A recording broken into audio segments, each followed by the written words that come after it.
Alright, so we're talking day 5, part 2. I'm using Duplicolor primer, automotive series filler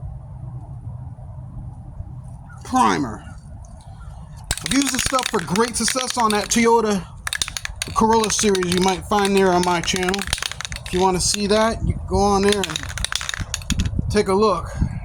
Took it down to base metal with that, using this stuff here, and it really filled in a lot of good stuff. So anyway, on to this. I'd recommend taping off any areas you don't want the primer to get on. It helps with ease of cleanup, and scuff down all the outside surfaces with at least 600 grit sandpaper, because paint will not stick to a smooth surface. I use 500 grit, and I even use 220.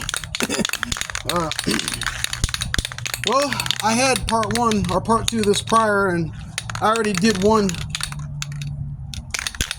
light coat, but somehow my camera didn't pick it up. So you can call this coat number 2. So I just kind of here, I do have some breeze action, so I'm just gonna go with the breeze and work down and work up. I'm doing a slight overlap here.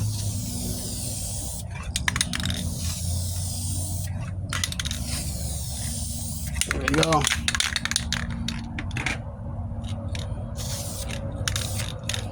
They say you should do a series of light coats. Well, that's about as light as I'm gonna get.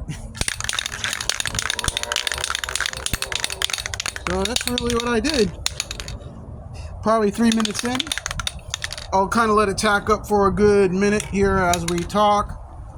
And I waited about 10 minutes in between for I think they would call that a flash off. And it did make a difference, and I could see how it made a difference just letting it sit for 10. So,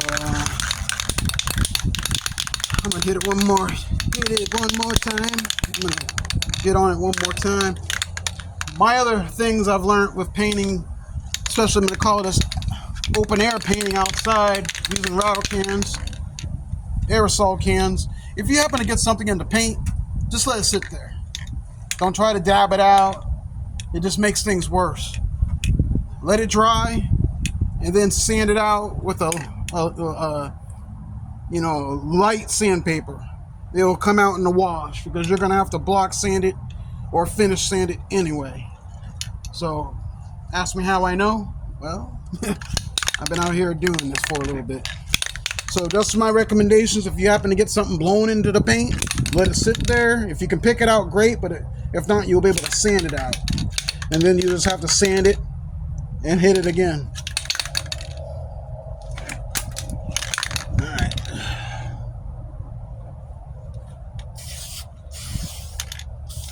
And just remember this: the purpose of the primer is to fill in those low areas that you might have missed, as a second filler, and also for that paint to stick to the paint if you had just bare metal, or in this case I had Bondo fill.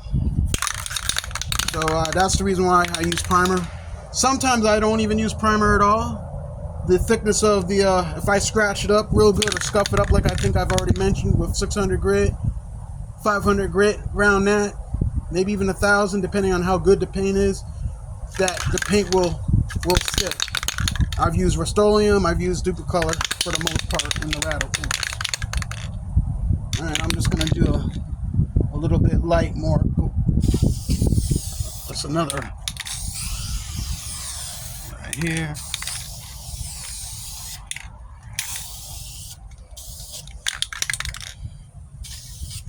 There we go.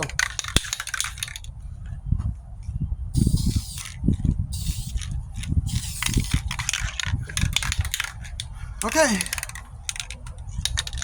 Give it 10, and we'll come back through. So this is finish of that second coat. The video in length is just under shy of 5 minutes probably. And I'll be back for that third coat.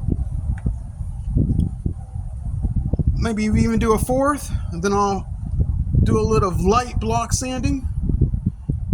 Then I'll prime again. I just want smooth. And I always want to say, if I can do it, you guys can do it better. And just do it. Think, learn, reason, and do. That's been my recipe for success. Think, learn, reason, and do. Think about what you're doing. Get a plan. Learn about it. Gather your information. Reason out the process by, pros and cons, which is establish what you want to do, what the goal is, and then create a plan how to do it. And that's that reasoning process. And then go ahead and do it. Change the plan. If what you're doing is not working, just remember, keep your goal in mind. Stay focused and concentrate and have some fun doing it. Because why not? Why do a miserable task? And this is your stuff. This is your stuff. And it's good. You own it and it's good. All right, I'll see you on, I'm going to say part 3.